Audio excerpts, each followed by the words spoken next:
Кыргызстандан ар бир жараны өз автоунаасын 2025-жылдын 1-январынан тарта милдеттүү түрдө камсыздандырууга тийиш болот. Эгер унаа камсыздандырылбаган болсо айыппул салынат. Тагыраагы жеке жарандарга 3000 сом, юридикалык жактарга 13000 сом деп белгиленген. Кыргызстанда 1-сентябрдан баштап автоунааны кайра каттоо жана мамлекеттик белгилерин калыбына келтирүүдө жарандардан ОСАГО полиси милдеттүү түрдө талап кылына баштаган. Ага ылайык автоунааны сатып алып жаткан жана анын ээси да ОСАГО полисин алууга милдеттүү болчу. Башкача айтканда, бир машинеге 2 жолу ОСАГО полиси алынып жаткан. Буга айрым айдоочулар өз наразычылыктарын билдиришкен. Андан тышкары бул маселе жогорку кеңеште да каралып, Султанбай Айжигитов кыргызстандыктар мындай камсыздандырууга даяр эместигин айткан. Азыр камсыздандыруу системаңар бул жөн эле бизнес. Бирөөдүн бизнеси.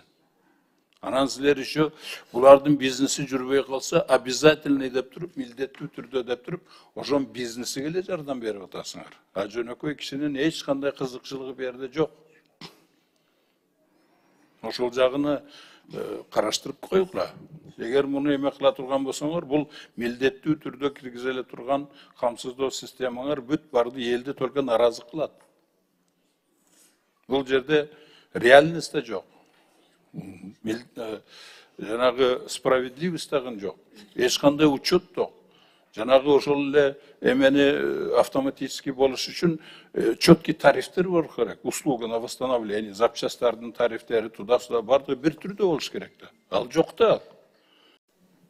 А эгер бейбечара болсо, вообще эле сеники эчтеке эмес экен деп коюшу мүмкүн. Понимаете, здесь кругом коррупцияга да жол ачып берип атасыңар. Даяр эмес. Ошондуктан бүгүнкү күндө милдеттүү түрдө киргизгенге камсыздоо системасыны мүлк жагынан да кыймылсыз мүмкүн, авто жагынан, башка жагынан да, даже ден соолукка байланыштуу камсыздандыруу системасыга милдеттүү түрдө системаны киргизгенге даярдык жок.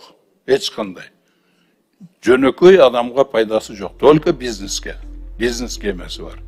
Учурда сатыкка чыгарылган унаанын ээсинин ОСАГО полисинин мөөнөтү бүтө элек болсо, аны сатып алып жаткан автотранспорттун жаңы ээсине милдеттүү түрдө камсыздандырбоого уруксат берилди.